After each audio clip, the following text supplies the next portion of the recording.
Welcome to Voices of the Community, which explores critical issues facing Northern California communities. We introduce you to the voices of community thought leaders and change makers who are working on solutions that face our fellow individual community members, neighborhoods, cities, and our region. This is George Coster, your host. This episode is part of our series exploring COVID-19's impact on nonprofits and small businesses in the San Francisco Bay Area. Back in April of 2020, when we decided to create this ongoing series on COVID-19's impact, first on nonprofits and then on small businesses in the San Francisco Bay Area, we, like you, had no idea how long the pandemic would go on and what the health and economic impact would be in our community.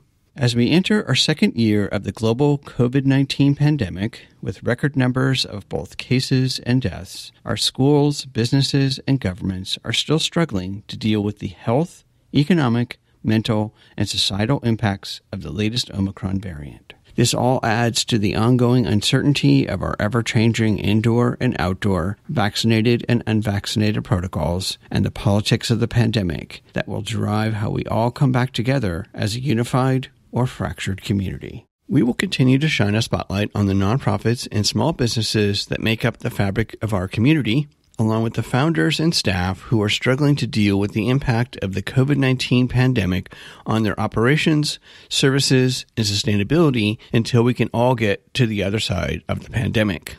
Along the way, we will also share with you all the amazing solutions that our nonprofits, small businesses, foundations, and government leaders are working on to help us all get to the other side of the pandemic and come together to rebuild our communities with more economic, social, and environmental equality. So thank you to San Mateo County and Governor Newsom for taking advantage of FEMA funds for Project Home Key to get people permanently housed. We were so excited in the shelter that we were eligible for permanent housing. However, if it wasn't for the Miracle Money program, I would have been disqualified for income senior housing that I occupy now. This program does change lives and make things better for its participants. Welcome to our annual holiday show and fundraiser. As we bring this year and our special series on COVID-19's impact on nonprofits to a close, we wanted to go back to episode 1 in the series when we introduced you to Miracle Messages, and in episode 75 when we introduced you to Miracle Messages' Miracle Money program. In this, our 102nd episode of the special COVID-19 series, we're featuring the voices of the CEO of Miracle Messages, Kevin Adler, and Miracle Messages General Manager of Los Angeles, Jenni Taylor, along with Miracle Money program participant Elizabeth Softky. I'd like to turn to each of our guests today and have you provide a little bit of background on yourselves. So let's start with you, Kevin. Sure. Well, nice to be with you, George, and thanks for having us back. It's always a pleasure. So my name's Kevin Adler. I'm the founder and CEO of Miracle Messages. Started Miracle Messages back in December of 2014. I had an uncle who was experiencing homelessness for about 30 years. He lived on and off the streets of Santa Cruz. So after he passed away, it made me start thinking, gosh, everyone I'm walking by, that's someone's uncle or aunt, someone's son or daughter, someone's brother or sister. And I wanted to know what the backstories were. So Miracle Messages really began with my own personal family connection to this issue. And I began to realize how so many of our unhoused neighbors experience what we call relational poverty as a form of poverty that often gets overlooked. And my personal background, I was born and raised in Livermore in the East Bay, in the Bay Area, and have worked in tech for a little while, but most of my career has been spent as a social entrepreneur, first in the education tech space and now in the work around homelessness. And then I do a decent amount of public speaking and have my second book coming out in about a year, which is on the topic of homelessness. Thanks, George. Thank you, Kevin. And Jenni, why don't you share with the audience a little bit of your background as well? Thanks, George. And Kevin, we're so excited about your book coming out. Hi, everyone. I'm Jenni Taylor. I came to this work through a kind of meandering path, but I started as an international teacher for about 10 years and then started working in educational nonprofit work. And March 2020 happened with COVID. I was sent home from the international waters and moved to Los Angeles. And I was looking for something to throw myself into. As soon as you move to Los Angeles, when you haven't lived there before, when you see people going through homelessness, it is staggering. And it's one of those moments where you have to decide then and there, am I going to get involved or am I going to shut off this part of my heart and try to find something else to throw myself into? So thankfully I picked number one and I was able to find Miracle Messages, and it's been a joy to be with them ever since. Thank you. And then Elizabeth, please share with the audience your background. Hi, yes, thank you, George. My introduction to Miracle Messages came through the pandemic in September 2019. I had a surprise diagnosis of advanced colon cancer. At the time of the diagnosis, I was a teacher in the Redwood City School District. Plus, I was running my own arts program, Jump Into Writing. That all came to an immediate stop. I got excellent care through Stanford Medicine and did have to undergo chemo, which I don't recommend to anybody, but made a full recovery. So I thought I was all done with cancer, but my oncologist decided in the end that I should go on this extreme chemotherapy. I was not allowed to return to work because my students could have killed me, literally. So I did recover, got good care, but I was unable to work and couldn't pay my rent. And I was thrown out of my rental home of 14 years. Fortunately, 2 hours before I thought I was going to wind up on the streets, I got a call that there was a medical bed available at a shelter and was able to stay off the street. Living in a congregant shelter is a special form of hell. There's just lots of violence. So a congregate shelter, it's open space. There's no borders. There's no doors, no nothing. Women are especially vulnerable in these situations. And I was very angry at God to be in that same situation. But I never lost my faith. And he had a plan for me when I stopped being so angry and calming down. He told me that what he wanted me to do, that he had gifted me to tell people about the realities of homelessness and what drives it. And about a month later, I got connected to my miracle friend, who is now like my dearest friend, Joan, and became part of representing this amazing organization that is doing so much to help people and inform people about the reality of being unhoused. Thank you. I'm going to turn to you, Kevin, and have you provide some background on why you and the team at Miracle Messages created the Miracle Money program.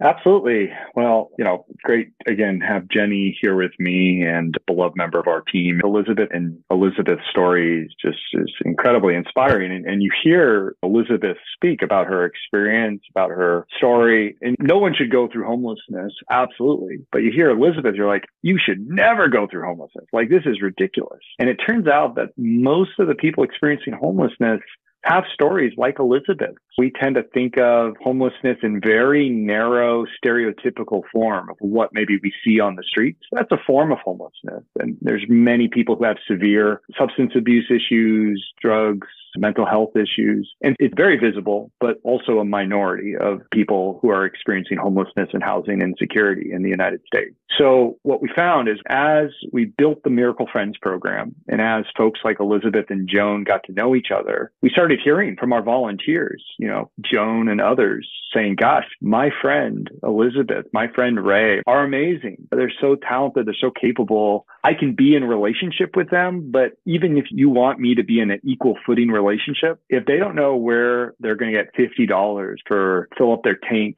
of gas so they can try to get to the work site, or if they don't know where they're going to get a couple $100 for childcare, or a few $100 for a blender, or $500, $1,000 to contribute towards housing, we can't be an equal footing. There's a fundamental disparity when one person is thinking about their basic human needs, food, water, shelter, clothing, housing, and then another person is potentially quite a bit better off. And so just listening to our volunteers and hearing how they wanted to show up even more for our unhoused friends, we said, well, instead of having a burden or an expectation on any of you contributing more than just your time and your energy, why don't we try to raise some money to see if we can give to some of our participants in Miracle Friends? So initially set a goal, I think, of about maybe it was $15,000 initially. And we ended up hitting $50,000 in just a few days over Facebook, social media fundraising. So we were able to invite all of our volunteers who are active in our Miracle Friends Phone Buddy program all around the world, 1 hour a week, phone calls, text messages, kind of like a Big Brothers, Big Sisters for the homeless. We invited all those volunteers at the time to nominate their unhoused friend if they thought that they'd be a good candidate for $500 a month for 6 months as a basic income for the homeless. From dozens and dozens of nominations, we had the hard task of being able to eventually select 14 individuals. And of those 14 individuals who are either currently or formerly homeless, 9 were homeless at the time that they received the first $500 check. And by the end of the 6-month period or right thereafter, we had 2/3 of those individuals that were able to secure stable housing as a result of $3,000 being paid out over 6 months. So long story, slightly short, from that, we just realized that, gosh, our unhoused neighbors spent the money better than we could have spent it for them. And we saw overwhelmingly people use money on housing, food security, childcare. A couple people got service dogs for their PTSD. Individuals bought a blender that they needed to eat for their ventures with food. And they spent the money better than we could have spent it for them. So from that, George, we said, gosh, this is just too logical, too basic common sense to not expand it. And I could share more about that if you'd like later in the program, but we'll be making a big announcement about a major expansion of Miracle Money. But Elizabeth was the first recipient of Miracle Money back in December 2020. I hope I'm not outing you, Elizabeth. Miracle Money made the first payment transfer to Elizabeth. And the first thing she did with the money was she made a donation to Miracle Messages. And I said, Elizabeth, you didn't need to do this. Why did you do that? That wasn't necessary. That wasn't expected. And right away, she said, I didn't do this for you. I did this for myself so I could once again feel the dignity of being able to support the causes that I believe in. Said, hey, you spent the money better than I could have spent it for you.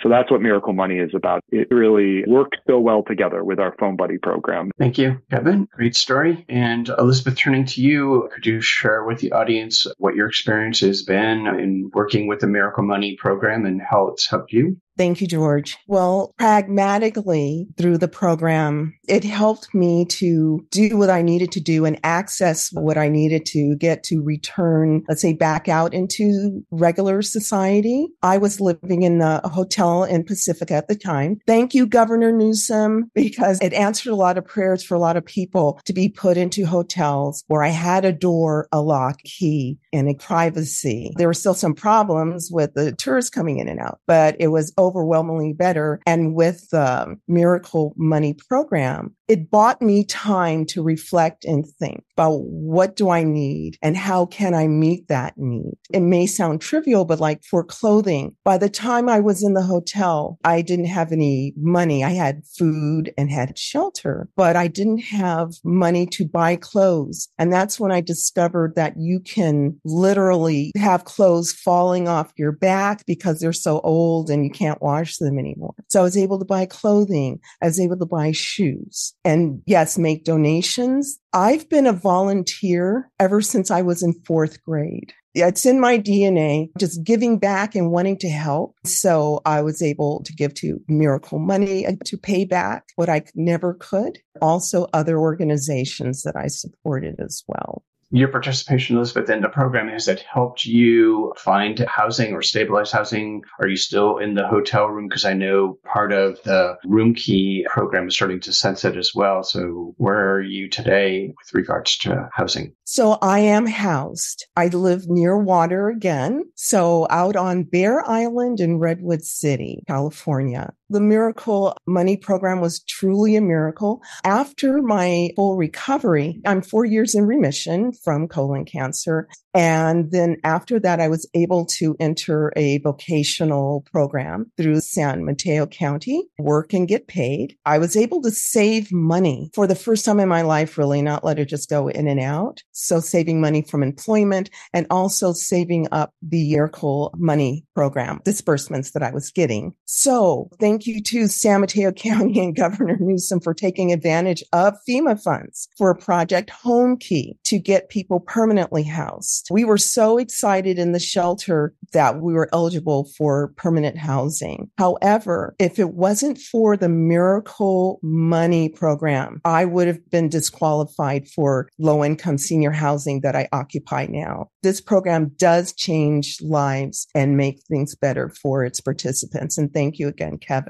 So I'm very happily housed out on Bear Island, working and being able to give back through being a partner in sharing like my experience and hope that I found through Miracle Money and Miracle Messages. I now have a position as a lived experience advocate, telling the truth about what drives people to being homeless, not just in our local communities, but around the world. Millions and millions of people are experiencing being unhoused, even if they still, just for many factors, as I'm sure you know about, they still cannot access housing. And so part of partnering with Kevin and Miracle Messages to tell people the truth about who gets unhoused and why, and that even people who have a lot of money, they are still not going to have enough to retain safe, permanent housing in the United States. Thank you, Elizabeth, for sharing your story. Really appreciate that. And it's so wonderful that Miracle Money has been able to help stabilize your housing and that you've found some permanent housing. I'm going to turn to you, Jenny, and have you kind of walk the audience through how Miracle Messages and Miracle Money program reaches out to the community. How does that program work to reach folks like Elizabeth?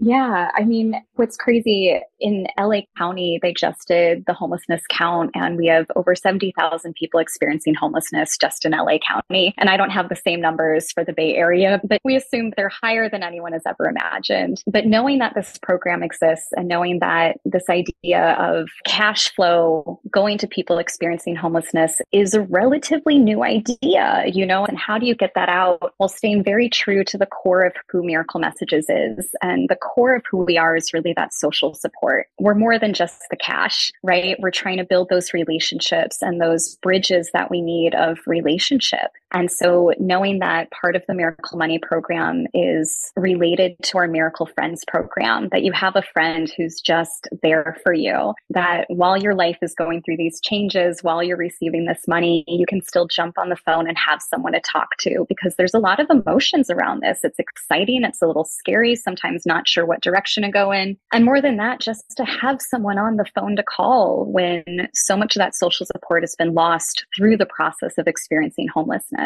So when it comes to outreach, we're so excited to partner with all of these different people across the Bay Area, through Oakland, and now through Los Angeles County. But these partnerships where they're trying to provide shelter, they're trying to provide meals, they're trying to provide some clothing, there's showers, these partners who are doing wonderful work. But then we get to come along and partner with them. We've never even really needed much of an office in LA, but we go out and partner, and we show up to these sites where people are getting other services that are very much needed. But the magic question is, do you just need someone to talk to? And just that question is enough to open up for the program. Let's just start there. And it's still coming to that core of who Miracle Messages is. Let's just start with the social support. Do you just need someone to talk to? We all need someone to talk to. So getting people interested that way and signing them up. And then as they go through that process with us, we learn a little bit more about their needs, what's going on. And right now, the way that Miracle Money is working is a bit more complicated, but we are trying to do this through a study with our partners at University of Southern California. Through this study, we're hoping to really collect data to swing kind of the psychology around it. When I was growing up, we were told, don't give money to anyone experiencing homelessness, give out granola bars, give out McDonald's coupons. There was a very strict idea around this idea of cash. So I think as we're breaking those stereotypes, having the study behind us with the data, and the data mixed with the stories, and then the data plus the stories plus the relationships is what's really going to change things. So this program can grow, so the funding can grow, so this becomes common. So this changes that psychology around the trust and the mistrust that I think has been built up around cash for people going through homelessness, and really breaking those stereotypes. So we start with the social support, with the outreach, and as we make those connections, it grows from there. And we're really excited to have our study partners as well. You're listening to Voices of the Community, which explores critical issues facing Northern California communities. Voices of the Community is supported by a grant from the James Irvine Foundation, dedicated to a California where all low-income workers have the power to advance economically. More at irvine.org. This is George Coster, your host, and if you're just joining us, this is our annual holiday show and fundraiser featuring the voices of the founder of Miracle Messages, Kevin Adler, and the general manager of Miracle Messages Los Angeles operations, Jenni Taylor, along with Miracle Money program participant and community activist Elizabeth Softky. Let's rejoin our conversation about the Miracle Money program's cash transfers to our unhoused community members, which supports both their housing and life pathways. Thank you. So it starts, if you will, with the kind of Miracle Messages model of reaching out to folks who are experiencing homelessness and trying to create that relationship. And then those folks, like Elizabeth, for example, are offered to participate in the Miracle Money program. Is that how it works? Correct. There's a random selection process that's going on at the moment in connection with the study, and Kevin can speak more to that. But when someone is randomly selected, they're notified that they will be receiving this money. And now it's up for a full year, which is really exciting about the cash transfers. But on one of these calls, I was able to witness when we were able to tell one of our participants who I had signed up. I met this man at an outreach on the street. We became friends over the jewelry that he was making. And I got to meet his mom, who also lives with him out on the street. And we were able to make this call with him. And one of his responses that he said was, wow, miracles don't fall out of the sky. They come through the phone. And I just thought that was such a beautiful moment. So once they're notified, those cash payments start going through and we get to see what happens.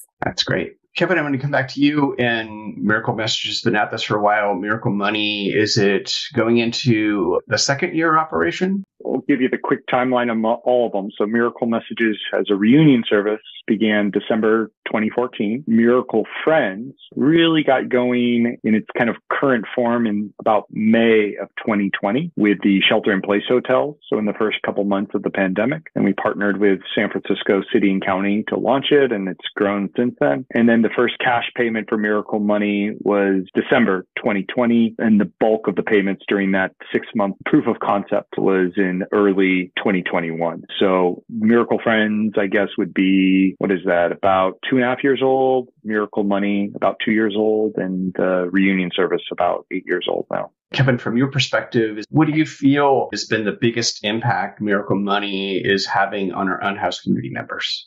Well, what we've seen so far is quite a few people get housed as a result of Miracle Money. We've created this identity of homelessness in our society called the homeless. We don't look at ourselves as the housed people. And it's a problematic identity because there's lots of variations of why someone's on the streets, how long they've been on the streets, whether they're on the streets or at a shelter, whether it's a medical issue or a job loss or a combination of multiple factors. So I think the two things we probably have done best with Miracle Money is one, helping a number of unhoused individuals either get off the street into housing or at least be able to invest in themselves and their future and start thinking about what comes next. One thing Elizabeth mentioned, I think it may be the first time I've heard Elizabeth say it in these words, was just the importance of having time and space to think, just process things and kind of collect yourself. That to me, all the ways that our unhoused friends and formerly unhoused friends now use the money, that's the number one benefit. And I think the second is around the narrative and the stigmas around who the homeless are, big quotes,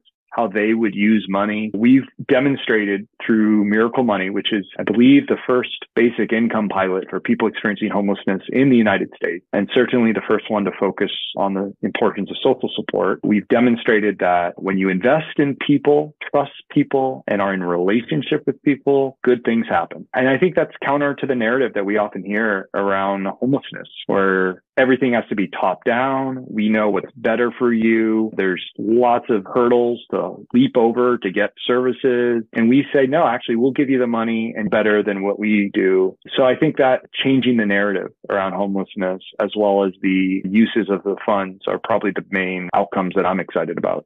And Elizabeth, from your perspective, what do you feel has been the biggest impact of Miracle Money on unhoused community members? The very first thing that pops into my mind as you ask that question is just a return of, for me and for many others, demonstration of being respected, to regain your sense of self-respect. Just how we approach being unhoused in the United States in particular. It's so freaking cruel. And there's so many, I'm going to say, lies about how people become unhoused and why. I learned when I was in the shelter, there were some benefits. You know, God had me on this path to talk about this and let people know. And one thing I learned when I was in the shelter is that most people who are unhoused, they work. So in the shelter that I was in, it was literally on an island in the very back of San Francisco International Airport. And who put us there on that island in the back of the airport? Rich people. We don't talk about the different pressures that force people to become unhoused. And there's so many hurdles, unseen hurdles to the outside world that keep people from gaining housing. And one of those hurdles is being placed in shelters in situations so far away from services. In order to get my CalFresh, it used to be called food stamps, benefits, I had to take a 3-hour bus ride to get there. Now, at our shelter in San Mateo County, they do distribute a bus day passes. So we are able to get around, but it takes so long to get places, especially if you don't have a car. So most people who are in the shelter situation, they have cars. They use their cars to get to work, to jobs that they've been working at often for years, but just that rents or being able to buy housing had just become completely out of reach. I am not an early riser. In our shelter, lights went on like at a lot of shelters at 5 a.m., which to me is a special form of hell. But you see people getting up, you see them getting out, getting dressed, putting on their makeup and getting out to their jobs that most of them like doing, but they're not paid enough to be able to access housing. I remember my bunkmate above me, and she was in a conversation with another woman, and they were saving money for housing. They actually had several thousands of dollars in their bank accounts, but it still was not enough money to access housing in San Francisco Bay Area. So that was an eye opener for sure. Thank you. Really wonderful context. I wanted to turn to everyone to actually share kind of a favorite story, if you will, of participating in Miracle Messages. Jenni, I want to start with you on that question. Sure. My favorite part isn't being a manager, but is actually being a miracle friend. I matched with a wonderful man that I had actually met in person on outreach. He is 69, turning 70 this year, and he had been experiencing homelessness for 17 years when I met him. And I'm really excited because my favorite moment was just about 3 days ago when we had our weekly call, and he just moved into a new apartment, which is just such an incredible moment to experience that as a volunteer, to experience just that moment of joy with him, to know I've met him in person, to have walked some of this journey with him, and then to see this massive change in his life has been really exciting. So that's a favorite moment for me. Thank you, Jenni. And Elizabeth, favorite story or moment of your participation in Miracle Money, the Miracle Messages program, or even as you've transitioned out, a story or a moment that means something to you? Besides being able to have funds to support other organizations that are very near and dear to me, just being able to go out there and go shopping. Yes, I'm a girl and I like shopping. And I had so much embarrassment and shame when I didn't have money to buy clothes and they were just like literally falling off of me. So be able to participate in something normal, even though I went through a hotel program, had more secure housing, I still had like a sense, of shame and not belonging, that there was barriers between me and the world that I used to live in. So being able to get connected, being able to get access to Ubers and Lyfts to get around faster, to get to work faster, that really changed me in many ways to get back to the Elizabeth that I remembered from before all this. And as far as the Miracle Friends program, Joan and I are beyond like good friends. We're really like sisters, and that we are also great teammates. We work together. one example. The first time I talked to her, we just connected. I know it was a God thing. We both are just similar family backgrounds. I grew up in a middle-class family. I graduated from UCLA. I had a successful career as a teacher, and she comes from a teacher family. So we get each other's teacher jokes. So we make each other laugh about that. But I'll never forget that after our first phone conversation, about a minute in, that was the first time that I felt how alone I had been, because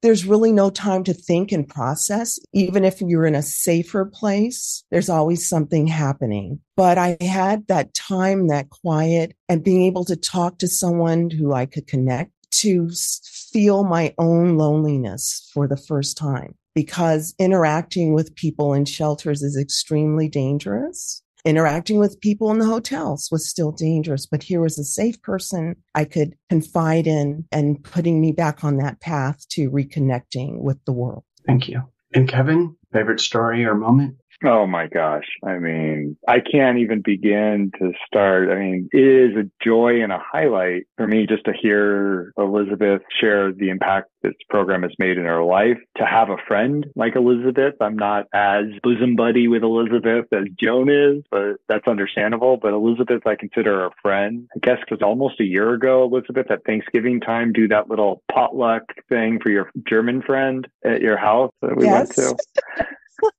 Yes, and it wasn't, oh, how funny. You remember my German friend. No, actually, it was celebrating my birthday plus celebrating my being housed. But it was like, you were so humble about it because you're like, well, it's my birthday and it's being housed and it's like their going away party or something. I think they were traveling or moving out of the area or something. So long after my involvement with Miracle Messages has ceased, little memories and relationships and stories like that will continue. I can't look at my neighbors experiencing homelessness the same way anymore. And I'm very fortunate to not have lived experience, right? Like it's something that we're starting to learn to value the importance of lived experience, because it's almost inconceivable for folks on the other side of that threshold to know what it's like. 8 years in, 1,000+ people I've talked to, I still cannot imagine. And I'm still jotting down notes when I hear someone like Elizabeth talk about the experience. So for me, on the whole, just the relationships I built with the folks we've served, some of whom have become dear friends like Elizabeth, staff members and team members like Jenny, and the impact we've been able to have and kind of just use their skill sets for greater good. But I'll give you a quick one beyond just all that. A powerful one that happened recently was a guy named Johnny was the second individual to reconnect with his loved ones back in March 2015 after Jeffrey. And last year, he reconnected. He had brothers and sisters fly in from across the country within 3 weeks of him recording a message, reunite in person, hadn't seen each other in 30 years. Last year, I'm looking through the call logs of active participants in Miracle Friends. Turns out Johnny is one of our unhoused friends in Miracle Friends. So I reach out and get in touch with him and his friend, and he didn't even know that it was the same program. He thought Miracle Messages, Miracle Friends. He didn't put the two together. And we spent a couple hours. He's now housed, I think it's kind of a SRO hotel room. And we had a nice chat. He said, it's like you saved my life, doubly, because the reunion service, he was at a time when he was doing drugs. He was really hard to reach. He said he was on a path that wasn't going to lead to anything good. And it gave him a sense of hope and purpose. But then family doesn't swoop in and solve every underlying trauma or problem for most people. And he still had to face the challenges he was facing. He was having health issues. And then he said, at a time of severe loneliness and isolation where he had thought about ending his own life, that's when he got matched with his phone buddy, as well as getting connected to a therapist. So I don't want to understate the importance of the counseling and therapy as part of this process. And he said that the friend of his, Linda, has saved his life. He has a friend, someone to confide in. So for me, the fact that it came full circle from the second person that reconnected, and then now he's a friend of mine. And I'm writing a book on homelessness. It'll be out next year, just submitting the manuscript. And Johnny's story is the one that I've kind of concluded the book with. And Elizabeth's story is one of the anchor stories that begins one of the sections of the book. So for me, these stories come full circle. They've affected me very deeply, and I'm forever changed for the better as a result. Thank you, Kevin. And staying with you, Kevin, how can folks in the community get engaged in supporting the Miracle Money program? So we've recently announced, I'll share here, really one of the first times to be sharing this, We are doing a major expansion of Miracle Money. We've received over $1 million grant from Google.org, as well as a comparably sized gift from a few individuals and foundations, leading us to have over a $2 million basic income plus social support pilot for people experiencing homelessness in San Francisco, Oakland, and Los Angeles. And we'll be, through the course of the next year and a half, giving out more than $1 million to people experiencing homelessness in direct cash transfers. So we are going to, as part of that, need a lot of volunteers. We're talking 350 volunteers to be in our Phone Buddy program. It's 1 hour a week. You can commit to text messages, phone calls, wherever you are in the world. We can get you a private phone number through our partners at Dialpad or using Google Voice. You don't have to use your own device phone number if you don't want to. There's training, there's mentoring, there's community. And hey, take it from Jenni. She has her day job with Miracle Messages, but then she's doing this because she's such a wonderful human being, and it's her favorite part of the whole thing, is being in this Phone Buddy program. So we need more phone buddies. And please, if you're interested, learning more, signing up, go to miraclemessages.org, go to our Get Involved form. I'd be remiss if I don't mention, as the CEO of the organization, the money that we receive from our donors, we try to give out directly to unhoused individuals. We also invest in our Phone Buddy program, our reunion services, and other work to address relational poverty. So most of our funding comes from individual donations. And if folks feel compelled to make a donation, you can go to miraclemessages.org and make a donation there. So I'd say going to our event, joining our Phone Buddy program, and then considering making a gift, whatever is a meaningful amount to you and your family, would be wonderful. So those are the best ways to get involved.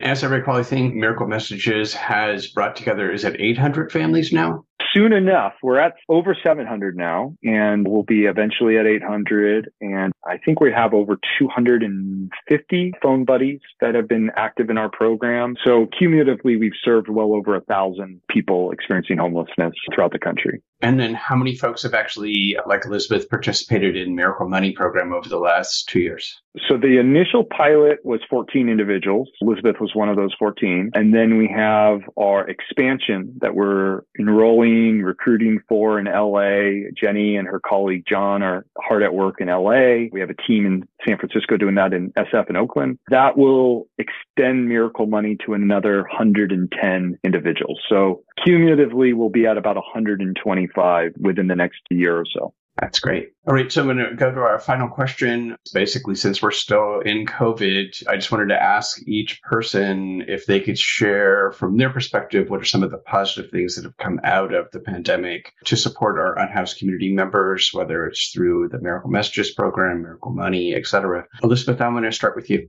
Well, George, as I think about it, there have been positive things that have come out. First thing that comes to my mind is that we are now starting to get accurate information about the unhoused, which are our brothers and sisters, cousins, aunts, uncles, they're people, how that actually happens. It's not the tropes, those are lazy or bad, or even drug addiction. And drug addiction comes at the very end of your resources and abandonment by friends and community. So there's more accurate information about what drives people to become unhoused. Who are the unhoused? It breaks my heart as a mother and a teacher that almost the majority of people who are unhoused are families with children sleeping in cars, sleeping in garages. And that these families, these moms and dads, aunts and uncles, they work. But again, they can't get enough together to secure safe and affordable housing. So as more and more of the remainder of the middle class in the United States experience homelessness, they have an advantage. They have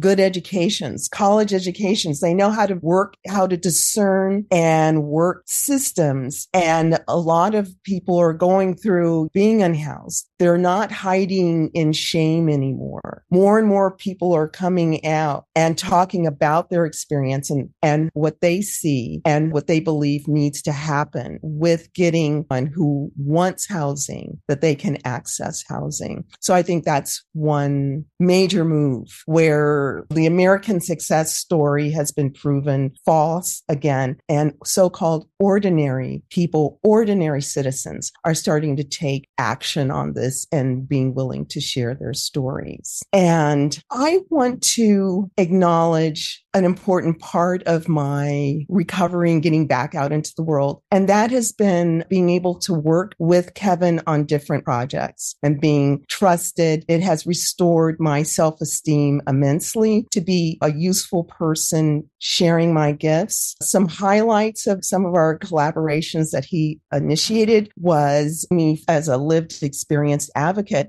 for the U.S. Census Bureau. So I was able to help vet different projects to get people on the margins of our society involved with the census. And that includes people who are unhoused as well. They are citizens, they pay taxes, they contribute to our society, but the Census Bureau hadn't been looking at them as a population to target. And so I was able to get that on their plate. And just being able to do things together with Kevin when we went to Baltimore for an international youth gathering of Jewish youth from around the world, and being able to talk and share our experiences with Miracle Messages. Also, while Kevin was working on his book, he commissioned me to go to Atlanta, Georgia in his place for the GI conference there. Hundreds of people attended. I learned a lot and I ate lots of wonderful food. So maybe he'll go next year instead of me.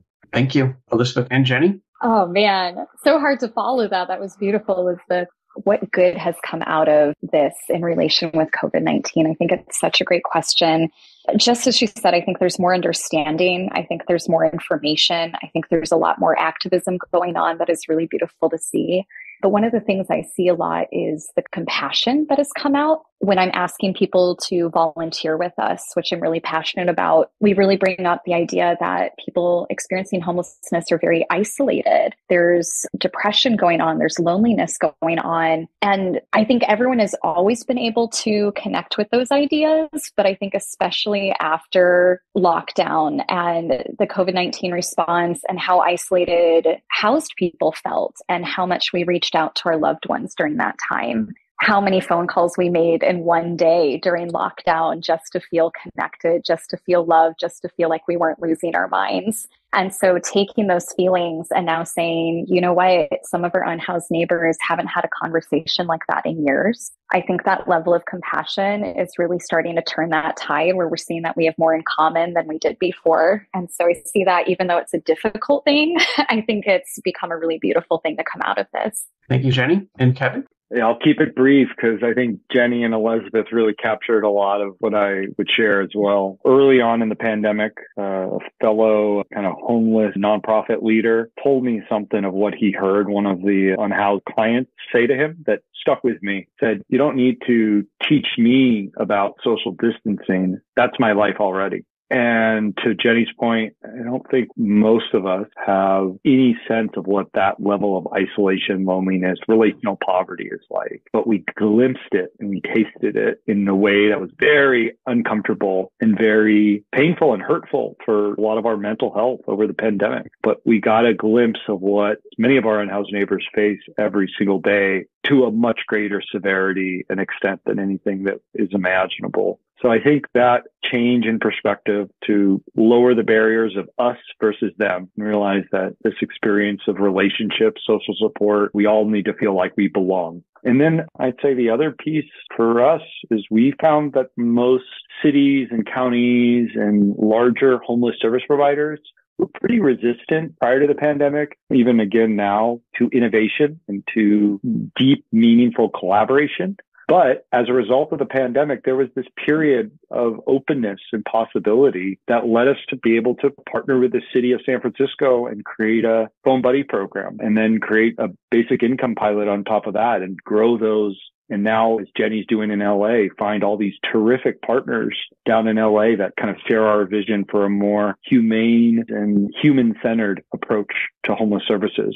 So I think the collaboration that's come of it, and just, I don't think Miracle Friends and Miracle Money would have emerged in the way they did and with the success they've had if it wasn't for the increased openness that the pandemic, I would say, necessitated on behalf of service providers and cities and counties. So yeah, I think the pandemic was incredibly painful and continues to be for many people. Our unhoused neighbors were disproportionately affected, especially those in congregate shelters, and then those who are still living and dying on the streets from the ravages of severe addiction. So it's not over yet. So it's not something to speak about in the past tense, but there have been a lot of light and possibilities that have emerged that I hope we can build on. And at the end of the day, when the government says we don't have enough housing, and then you hear of a project that houses thousands and thousands of people very quickly in something like Project Room Key or Project Home Key, which Elizabeth referred to, that shows what we're capable of when we look at homelessness as the human rights crisis that it is. As if it was a natural disaster that displaced people, we have to have that same conviction and coming together for something like homelessness. Even if it's man-made, no one deserves to be homeless, and very few did anything wrong to contribute to their situation. It's really systemic and breakdowns in our common humanity. But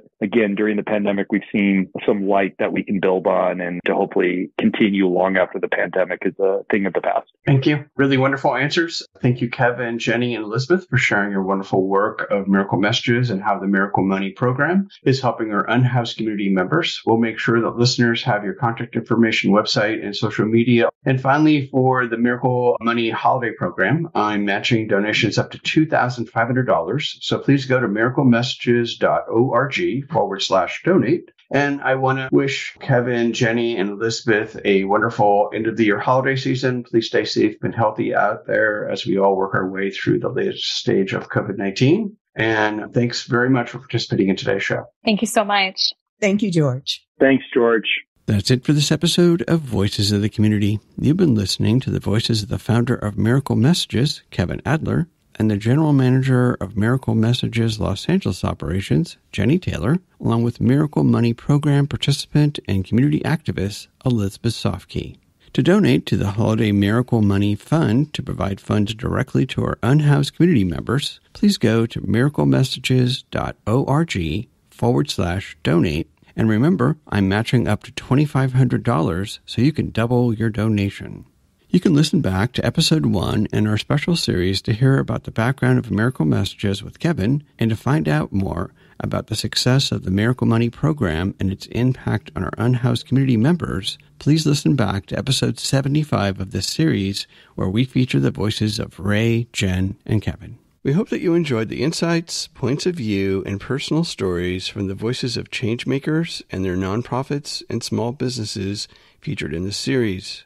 To find out more and get engaged with the nonprofits, small businesses, and staff members featured in the series, please go to my website, georgecoster.com, and click on Voices of the Community to find links to the extended versions of these interviews and to listen to the entire series.